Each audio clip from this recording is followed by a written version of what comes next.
Hello दोस्तों, नमस्ते, प्रणाम। मैं आपकी संगीता पटेल अपने यूट्यूब चैनल में आप सभी का स्वागत करती हूँ। बहुत ही दर्दनाक सास ससुर और पति का, ननंद जी का नोक-झोंक गीत है और एक सोहर गीत। और ये गीत कैसे लगे कमेंट में जरूर बताना, लास्ट तक सुनना जब समझ में आएगा।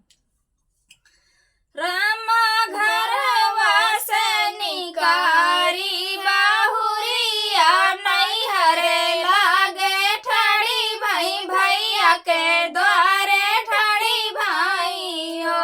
रामा घरवा से निकारी बाहुरिया नैहरे लागे ठाड़ी भाई, भैया के द्वारे ठाड़ी भाई हो। बाबू नहीं देते हो जहर काई पुड़िया तो खाई बे, मरे जाती हूँ तो खाई बे, मरे जाती हूँ।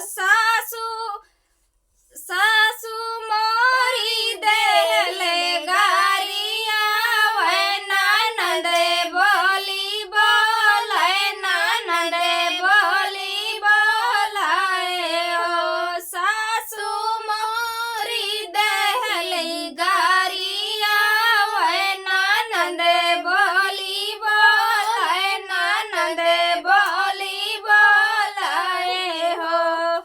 भैया जे कर मैं बरी रे बियाही, वा घर से निकार, वा घर से निकार हो।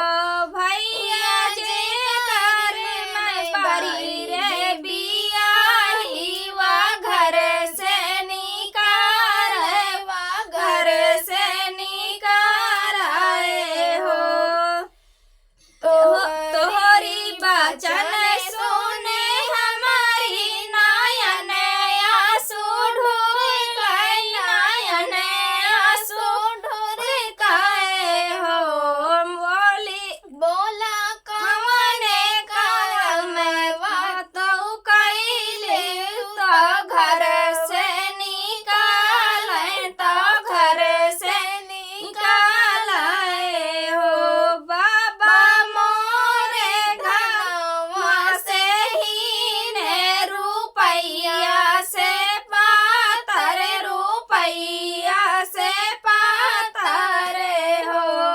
बाबा मोरे घरवा से ही ने रुपैया से पातर, रुपैया से पातर हो।